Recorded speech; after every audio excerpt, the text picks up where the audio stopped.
รายการต่อไปนี้เป็นรายการทั่วไปสามารถรับชมได้ทุกวัย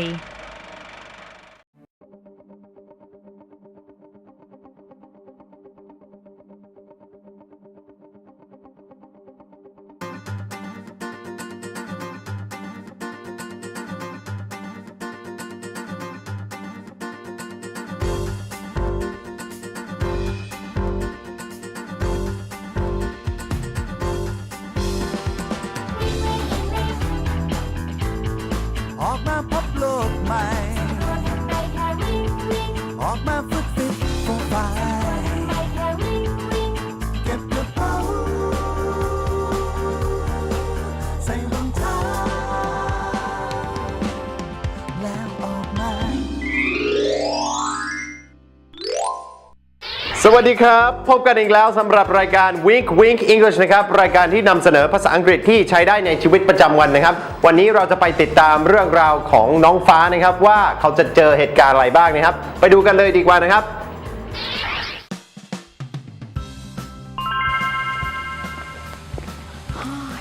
Good จัง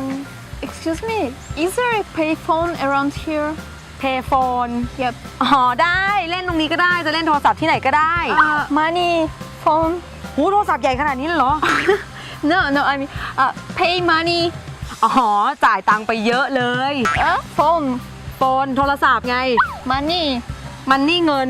อ๋อแพงซื้อโทรศัพท์มาแพงมันนี่ Payphone Yeah ได้ Payphone เล่นของเราไหมล่ะ Where can I pay for my phone money Payphone where เล่นได้ทุกที่จะเล่นตรงนู้นตรงนี้ก็ได้เล่นตรงนี้ก็ได้จะได้ไม่ต้องเดิน Payphone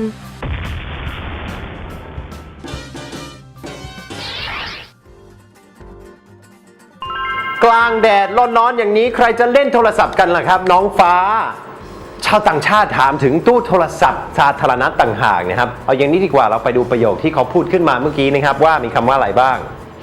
Excuse me is there a payphone around here ก็แปลว่าขอโทษครับแถวนี้มีตู้โทรศัพท์สาธารณะหรือเปล่าครับ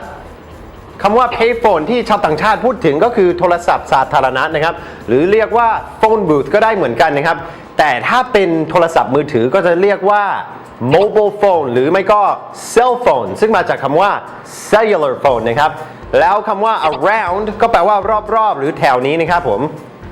เพื่อนชาวต่างชาติของน้องฟ้าอยากจะใช้โทรศัพท์แน่ๆนะครับแล้วน้องฟ้าทราบไหมครับว่าตู้โทรศัพท์อยู่ไหนถ้าทราบแล้วก็ตอบแบบนี้นะครับ Maybe there's one by where they sell tickets ก็แปลว่าอาจจะมีอยู่หนึ่งตู้ตรงที่ขายตั๋วนะครับ Maybe there's one by where they sell tickets ก็แปลว่าอาจจะมีอยู่หนึ่งตู้ตรงที่ขายตั๋วนะครับ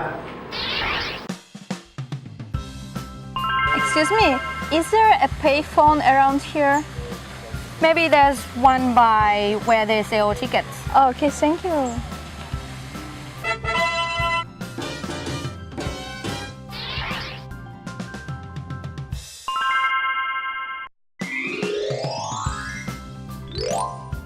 Excuse me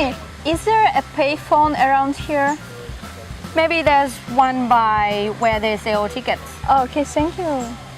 Can I get some change for the phone change chain phone คือจะเปลี่ยนโทรศัพท์จะเอาแบบว่าถูกๆคือยูเบื่อ your phone จะเปลี่ยน new phone ที่มัน small money Yep ใช่ไหม I need small money อยากจะเปลี่ยนไปใช้ถูกๆบ้างใช่ป่ะถูกๆไง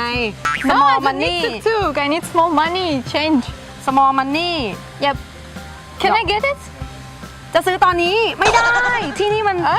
นเมืองจำลอง you cannot phone buy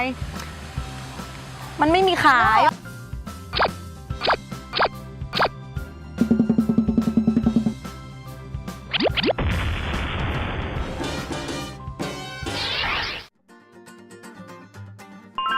เข้าใจผิดแล้วครับน้องฟ้าชาวต่างชาติไม่ได้พูดถึงการซื้อขายหรือว่าแลกเปลี่ยนโทรศัพท์สักหน่อยนะครับจริงๆแล้วเขาก็พูดว่า Can I get some change for the phone ก็แปลว่าขอแลกเหรียญสำหรับโทรศัพท์หน่อยได้ไหมครับคำว่า change ก็แปลว่าเปลี่ยนแปลงหรือไม่ก็เงินทอนนะครับแต่ในประโยคนี้มีอีกหนึ่งความหมายก็คือเหรียญนั่นเองนะครับต่อไปเราไปดูคำศัพท์ที่น้องฟ้าคิดขึ้นมาดีกว่านะครับว่ามีคำว่าอะไรบ้างนะครับค คำว่า coin ก็แปลว่าเหรียญนะครับส่วนคำว่า money ก็แปลว่าเงินนะครับแล้วคำว่า bill ก็แปลว่าธนบัตรนะครับคำสุดท้ายก็คือ cash ซึ่งแปลว่าเงินสดนั่นเองนะครับแลกเหรียญแค่นี้ให้กันได้อยู่แล้วนะครับน้องฟ้าถ้าอย่างนั้นตอบแบบนี้ดีกว่านะครับ Sure how do you want it ก็แปลว่าได้เลยครับคุณต้องการใช้เหรียญอะไรบ้าง Sure how do you want it ได้เลยครับคุณต้องการใช้เหรียญอะไรบ้าง Can I get some change for the phone? Sure how do you want it เอาเลยไหมเอาเท่าไหร่อ่ะ What? 20 บาท20 บาท Yep. เหรียญบาทหมดเลยนะ ได้นะ ใช่ โอ ใช่ เคโอเค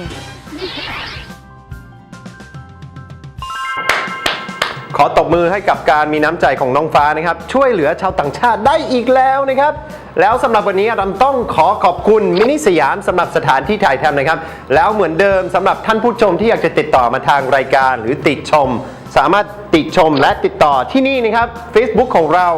เจอกันใหม่ทุกวันจันทร์ถึงศุกร์เวลาเดิมก็คือ 17:45 นถึง 55 นาทีนะครับเหมือนเดิมก็มีคำศัพท์ตอนท้ายรายการด้วยนะครับอย่าลืมติดตามนะครับสวัสดีครับ Excuse me, is there a payphone around here? Maybe there's one by where they sell tickets Okay, thank you. Can I get some change for the phone? Sure how do you want it เอาเลยไหมเอาเท่าไหร่อ่ะ What? เดี๋ยวนะ มีอยู่ 20 บาทอ่ะ 20 baht.